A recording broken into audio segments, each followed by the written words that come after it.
Let your verdict give us the answers.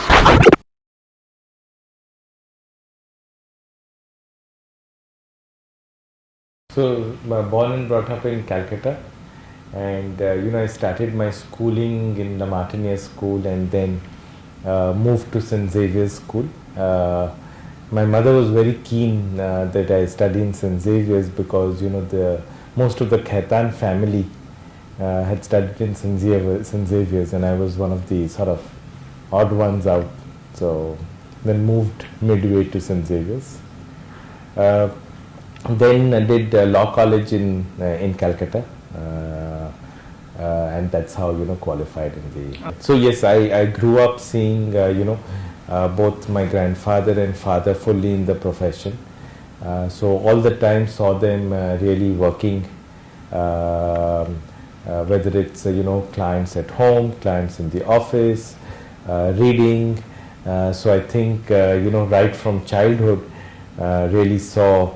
If I really saw my grandfather and father, most of it was during their working lives. So it was quite interesting to see, but at the same time wasn't really sure that I would practice law or get into the profession, seeing their working style and working hours really. So I actually there was I started doing some computer programming when I was in 11-12. I was doing morning college commerce, and during the day I had time. So during that time the firm was facing a lot of unionized problems, and people wouldn't write their payroll ledgers on time to make payments to staff on time. So I told my father, why don't I write a software where you'll be able to do auto payroll calculations, you'll get a sheet, you'll get all of the amounts due, leave, absent, and you can use that, and you don't need all of these staff members and to depend on them. So he said fine. So I actually wrote the payroll package, and you could actually enter all of the data, that look how many days a staff member was absent, and you could get all of the calculations, very simple stuff. And for that I started spending some time in the office. I was given a place in the library to sit, write the program, put all the data, perfect it, and suddenly I got interested because I used to see people come, read, research. People would come and chat with me, I would go and chat with them. So that's how I just thought that look, I should also study law. And this was really during my 11 and 12 before you joined Xavier's? Before, it was during my Xavier's days. While I was doing commerce in 11 and 12, and then joined law college after 12. So I think very, very sincere, lot of people from whomever I interacted with, whether it was people in the firm, whether it was other solicitors, whether it was counsel. So one of the things really which stuck to my mind was really very good deep knowledge with most of the successful practitioners, and very, very sincere workers. So unlike what you hear and people have impression of Calcutta today, I think it was really the opposite, and that a lot of sincerity. That's what I really remember, and people being very, very hardworking. And today I think some of the best lawyers still, whether it's counsel or judges, have been produced out of Calcutta, and still are from Calcutta, I would say. And the amount of research, reading, in-depth knowledge they have is tremendous. So that's what I would remember. Well, I also come from a family which has a lot of lawyers. I've seen my father in the litigation field, but I must admit that law was not my first choice. Did you also grow up in Calcutta? I did. I was in Calcutta, and I did my schooling in Calcutta all along till the time I went to National Law School in Bangalore. And I've also gone to St. Xavier's in Calcutta, and been there all throughout my life. In fact, post St. Xavier's, I joined the law college in Calcutta. I got disillusioned because we didn't have to go to classes on a regular basis. I shouldn't be saying this on the camera, but it just was part of Calcutta law schooling, 15 years back, that it was very simple, that you prepare for your exams and you come and write the exams. Nobody would bother. Attendance wasn't compulsory. So somehow I got disillusioned, and National Law School had just produced its first couple of batches, and it had become an alternative to legal education, formal legal education. And I wrote the exam, I got through, and after a great deal of discussions at home and at office, I decided to go to Bangalore. So till 94, I was very much in Calcutta, and left law college in Calcutta to go and join Bangalore. So Professor Menon was still the director? He was very much the director. In fact, he had a big role in getting me out of Calcutta into law school, because he had come to Calcutta on a conference which he was hosting, and our firm Khaitan and Company at that time was involved in it, and I got closely associated with him to help him with setting up things. And he asked me why I haven't written the exam for Bangalore, and he sent me the information, and that's when I sort of wrote the exam, and incidentally I got through. So he was partly responsible for me to go to law school.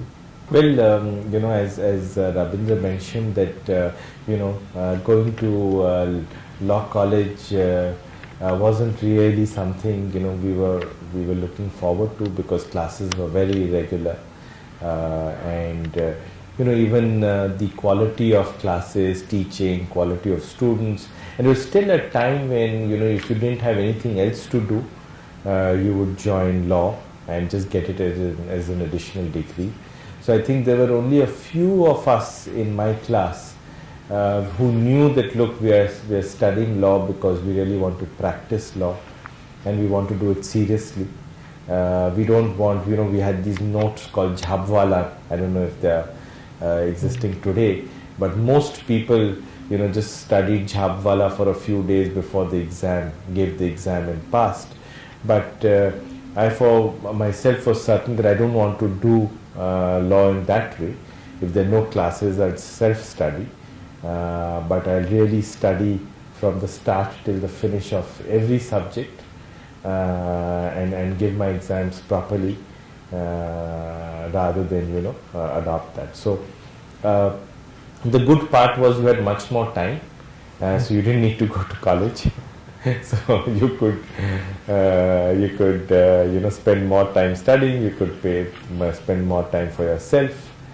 And I think the real learning for me was, when I was working as part of the firm. So I think it's a big change today from what I see, the amount of learning which happens from law school, and the amount which, the experience which people come out from law school, versus learning starting after you have already graduated, So I think that's a very, very big difference. And the internship programs in national law schools, or the exposure generally is tremendous. So I didn't have all of that. But your first taste of the profession was also in the family firm. That's correct. So it was really, while the firm no longer was a family firm, but family members or people, I shouldn't say only family members, but virtually anybody who wanted to join the firm, it was welcome to join the firm. So there was a time when you could just say, I want to join the firm, and you could join the firm. There wasn't any criteria, there wasn't results, marks, aptitude. You could just join, try. If you liked it, you didn't like it, you could meet the quality standards, train yourself and remain in the firm, otherwise not remain in the firm. So when I started doing real estate, and I distinctly remember that that's what I did for a while, and just real estate work. Then I remember with one of the seniors in the firm, I did only indirect tax, so customs, excise, sales tax. Thereafter, I remember I did litigation for several years. I was just doing litigation, and the memories I have of even going to court, stamping documents, punching documents, sitting with counsel when they are drafting, waiting for matters in court to be called, and this is all part of the litigation practice. So several years of litigation, and then really corporate transactional work. Mergers, demergers, M&A, joint ventures, licensing, different aspects of. Well, it was tradition that you joined law college in Calcutta, and because it was morning college, which would finish by about 9:30, supposedly, if you went to college, you would normally during the day work with some counsel or be associated with a law firm. Pretty much what Bombay has when you sign up as articles. So that you would start from first year onwards. So I did exactly that, enrolled in law college and started going to Khaitan and Company. Again, at that point of time, the work given to me was,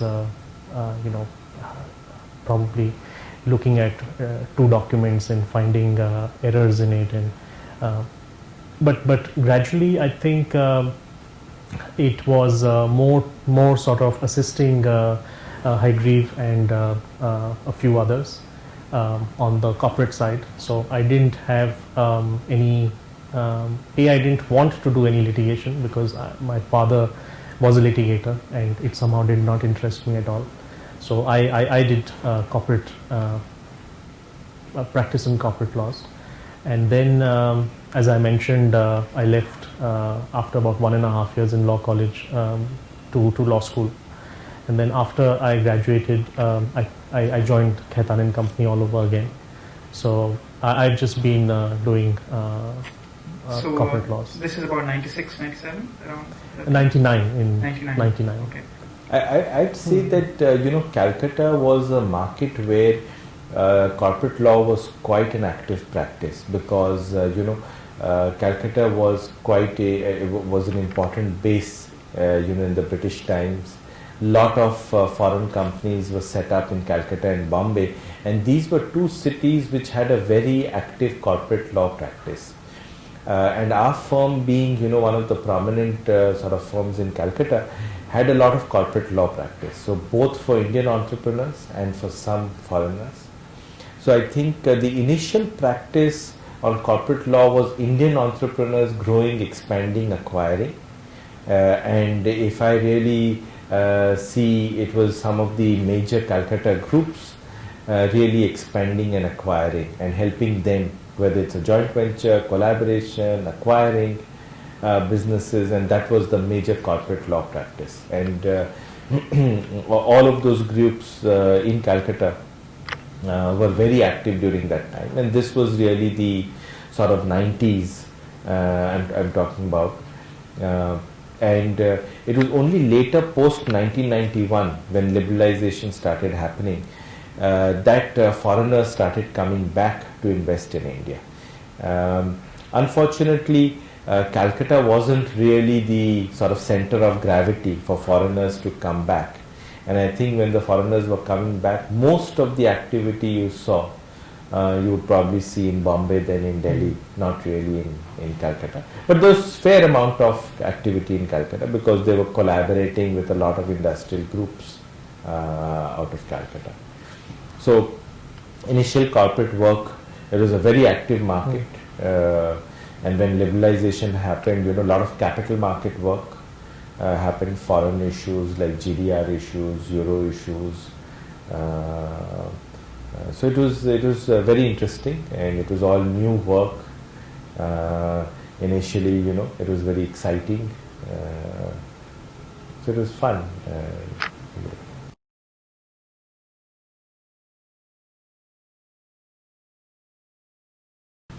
So I think really it was out of Rabindra, another sort of partner who had moved with us, Prabhay and myself. The three of us were sort of, contemporaries practicing, discussing issues of what's happening in the profession, where our firm is going, what sort of work we have, what's the future looking like.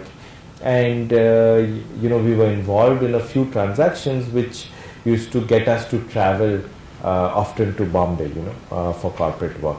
And we used to see both clients and investment banks very active in the corporate M&A practice.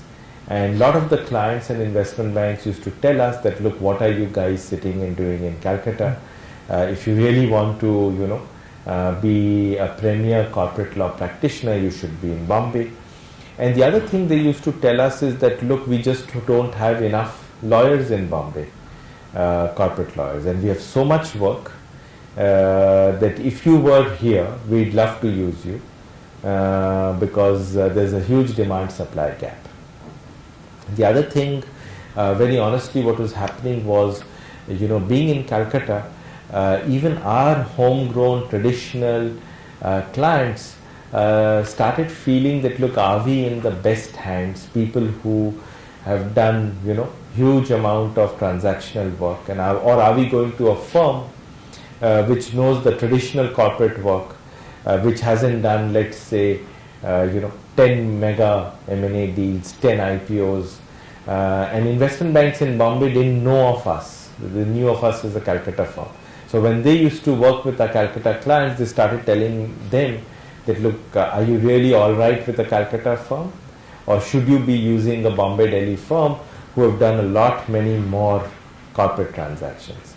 So we started facing questions from our clients that, look, we want you involved, but should we also get you involved with a Bombay firm or a Delhi firm for that experience, So I think soon we realized that, look, we must find our, core practice area. If it's going to be corporate law, not being in Bombay is going to mean that we are going to do, second-grade corporate law work, or we are going to be assisting, other firms. So where do we really want to be? Do we want to remain as a premier firm? The firm has always been a premier practice firm, always doing the best work, best clients. If you want to remain there, no option but to be in Bombay.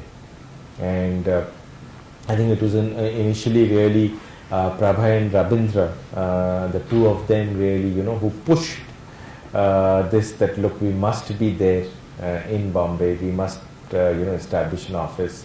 Don't worry about the work, we'll get it, and that's how, the firm decided to start an office in Bombay. And this was really, the decision was probably taken sometime in 2001. And then, we set looking for office space for people and really started at the end of 2001. Where was the first office? So the first office was in Balad Estate, and this is a building called Meher Chambers, and so we started with about less than 2,000 square feet, and there were three of us. That's right. There was I think one lawyer, Tushna, who joined us from starting. From the start. Again, from National Law School, she put a lot of trust in the in all of us, thinking that it's a very new setup, and it was really doing general practice amongst three of us. We had a few more, so a litigator joined. And that's how, and our approach was really to get small work, build credibility, go to people whom we know, and I must say that the name of the firm was very well, I mean the firm was very well known, so it wasn't a problem in getting identified. It was only that, look, people would ask that, look, are you all really in Bombay, are you all going to do the work, or are you all really a Calcutta firm, you all are going to disappear to Calcutta, And many a times we were asked that, look, do you all live in Bombay? We used to say, yes, we live in Bombay. So he says, okay, where do your families live, and they said that unless your families really live here, we don't think you live in Bombay. and we'll give you a job only if you live in Bombay. So it was interesting, and so I think ever since we started, I think we had always thought that, look, if we have to be here, we have to really aim for the best, amongst the best firms and the best practices, and we have to be a full service firm like we've been in Calcutta, and we have to have all of these practices. So we must associate with good people. So it was really three of us, but we must really get top tier talent. So we were always looking around, talking to a lot of senior lawyers in Bombay. We met several senior lawyers. We chatted up with them. Some felt that, look, it's really a Calcutta shop. Am I really a good fit? And some felt comfortable, and that's how we grew the practice. So and wherever we saw an opportunity, we grew there. So I think the first one was really the practice from depending IP, yes. The IP practice. We weren't really an IP firm. We used to do some IP advisory and litigation work in Calcutta, but we saw this opportunity with Mr. Jose and his team to join from depending, and we said, look, that's an excellent opportunity. So he and his team moved to start the IP practice, and then we expanded the litigation practice. We started the tax practice, the direct tax, the indirect tax practice, and then it was really a long story on how Mr. Ravi Kulkarni and his team moved from Little & Company, and it was really where we were interviewing a junior lawyer in Little & Company, and this junior lawyer really decided to leave Little & Company and join our firm. And she went and told Mr. Ravi Kulkarni that, look, I want to leave Little & Company and join this firm Khaitan & Company. So Mr. Kulkarni asked, why would you do that? I mean, Little & Company is Little & Company, and why would you leave us to join this small shop, So she said that, look, I think they're doing the right things, and they're a bunch of young people, and I think progress there will be much better. And you should also think joining, by the way. So, and she came and told us that, look, there is one real star in Little & Company, and I don't know whether he'll join or not, but that's Mr. Ravi Kulkarni. So that's how, we sent out a search firm to speak with him, and discussion started. We met with him, persuaded him to join, and that's how he and his team joined. And when he and his team joined, that's where, the firm used to do some capital markets work out of Calcutta, but not really known for capital markets at all in the Bombay market, and that's how, the firm built its capital markets practice.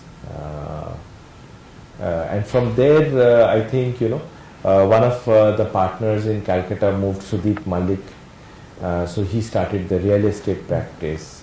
Again, he learnt all of the laws in Bombay, all of the Maharashtra land laws, to really have a leading real estate practice. Then we saw so much infrastructure development happening. We were always involved in Calcutta on a lot of power projects when liberalization happened, and with that we said that, look, we must try and get that area of the practice as well. So we did a lot of project practice work, particularly in the power sector. And then we kept on looking for talent in whichever area, it was missing. So whether it's infrastructure, whether it's capital markets, whether it was funds, tax, indirect tax, and wherever we saw, I think, gaps, we tried to identify, look, how could we fulfill or fill up those gaps. That's what we were really aiming to do. So the idea really was to be a truly a full service law firm, and to sort of make sure that whatever we do well, and have the best people. And I think what really helped was there was a firm, established firm with a long history, who was wanting to, evolve and change. And I think we were probably at the right place at the right time when we moved to Bombay, when some other firms weren't exactly being able to retain people. Firms were falling apart, I think, more because of reasons of the past. New generation wasn't given its due, and they weren't changing with the times. And we were at that point of time establishing a firm with new ideas, evolving with the best practices, putting together things which we had learned, seeing law firms on the other side, and even learning from our own mistakes in Calcutta. Over the years, I think you also have earned a reputation for being a little disruptive force in the market for legal talent, especially last couple of years. So I don't know. Well, I hope it's meant in a good sense, but I think again we just attracted good talent, and that was because there was transparency in the firm. The firm was being run in a professional manner. There were great visionaries. There are great visionaries in the firm. A lot of independence is given. Your what you say counts. It is not brushed off. So the rooms of our senior partners are open. An associate can walk in and make a suggestion, and if it is found valid, if it is found good, if the reasonings are there, we take that as a positive feedback. So I think that was one reason why we were able to attract great talent. And you may call it disruptive force, but I think that was really the reason why we have grown so rapidly.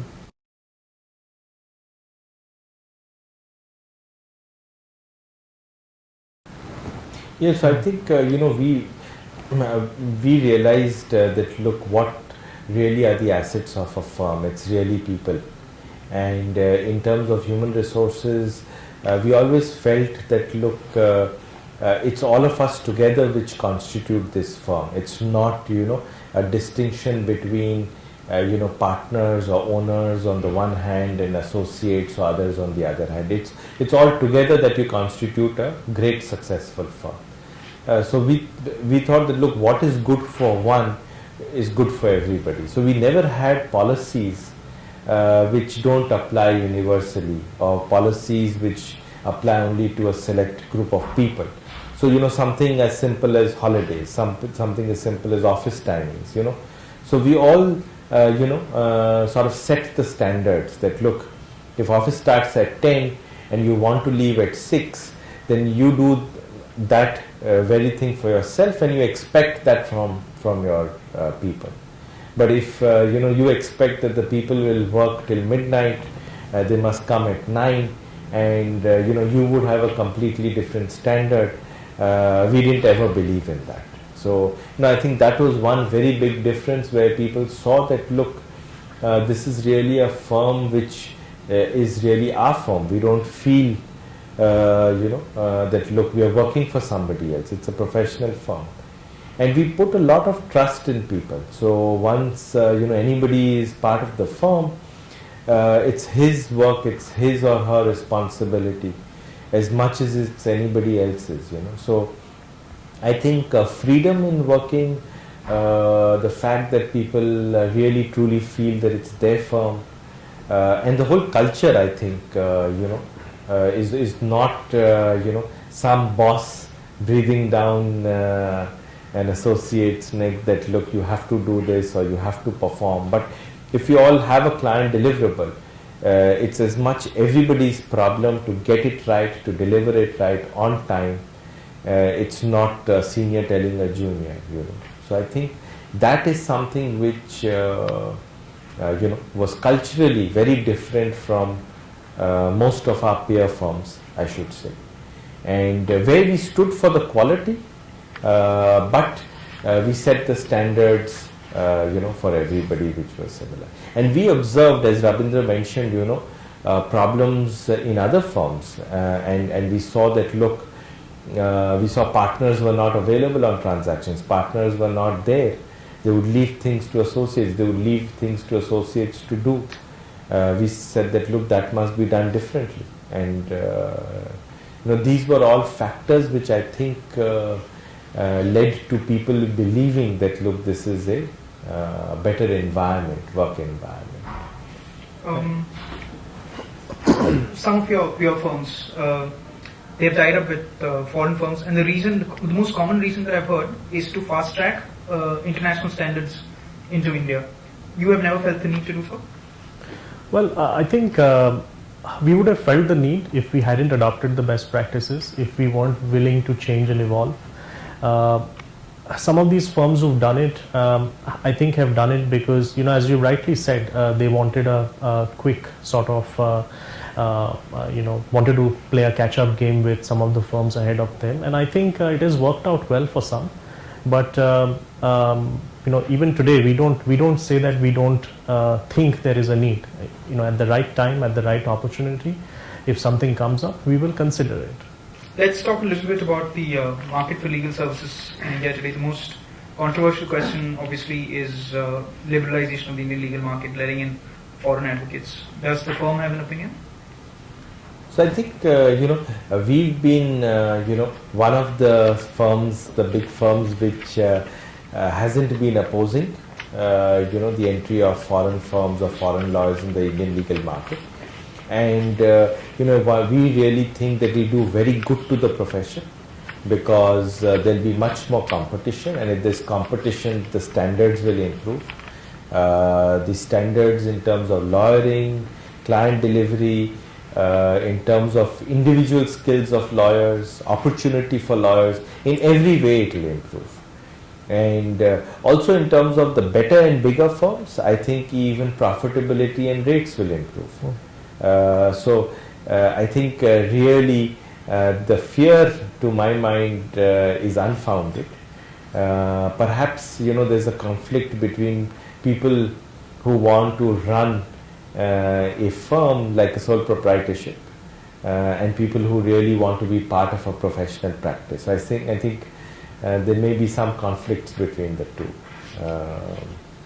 But otherwise, I think we are somebody who are not opposing it really.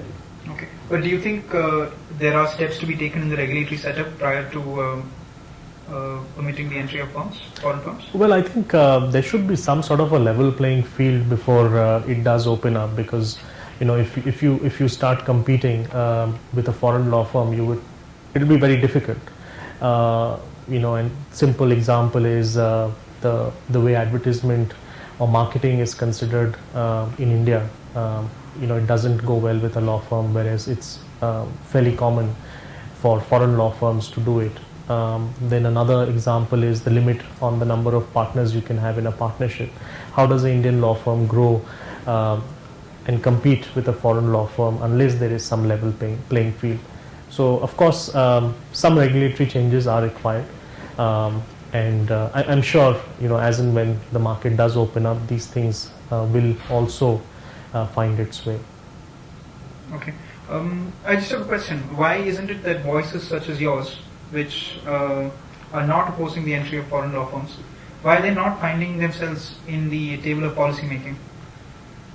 I think, some voices like ours, we are not raising our voice.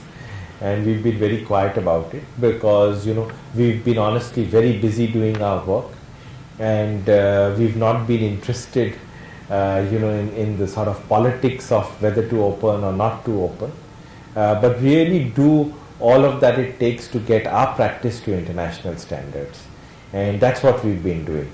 So, we could play a more active role in influencing policy one way or the other, but we've just chosen to remain, away from it just because, we don't have the time, and, I think there are very capable people there drafting the policy, thinking about it, and it doesn't need so many heads really there, frankly, and also just to stay away from that controversy.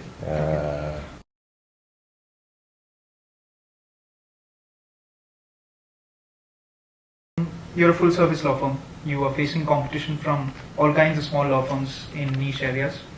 How are you dealing with that? Do big firms see that as a problem to the full service business model?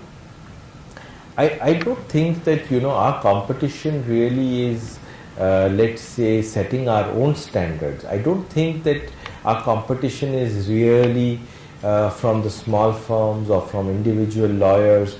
I think there's still so much of opportunity, so much of work that it's how fast we can run. It's not how fast somebody else is running. So if somebody else is running faster, very well, very good for him. But if we can run faster, I think we'll do better. So I don't think till now, and maybe we've been lucky and fortunate, we haven't really faced competition that look, our mandates are going away to small firms, or we are not getting clients, or we are losing lawyers.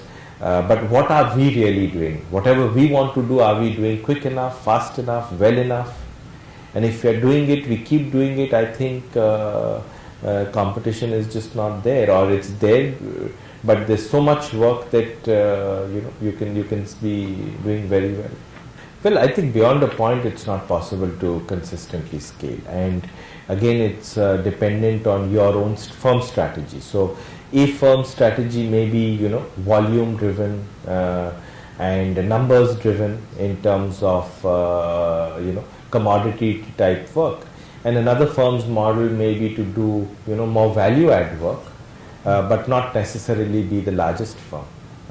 So I think we are not a firm playing the numbers game, we are not a firm playing the volume game. We are definitely a firm who wants to be full service but play the quality game. So we don't want to grow for the sake of growth, and our growth has been very opportunity based, only if we get the right talent, or if we want talent for a particular practice, rather than just grow because we want to grow. Well, 2008 definitely was the crisis would have definitely affected us, but I must say that we sailed through it. We took some of our biggest decisions during that phase, and one of them was to move to this office.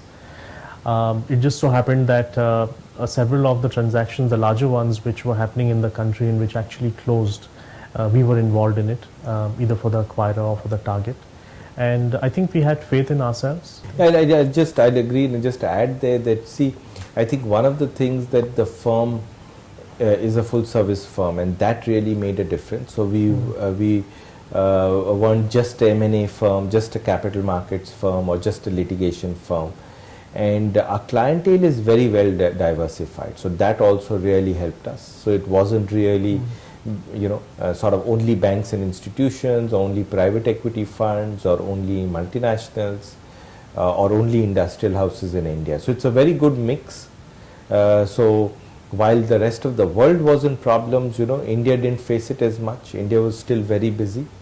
And while people didn't have the money to invest abroad or do things outside India, they still had appetite to do things in India. So we were very fortunate because of that. And if we see the numbers at the end of 2008, both in terms of the amount of business we did and the amount we grew, it would have been as much, if not more, at the end of 2007. And if we saw it again at the end of 2009, it would have been as much, if not more, that we did in 2008. So I think we kept growing.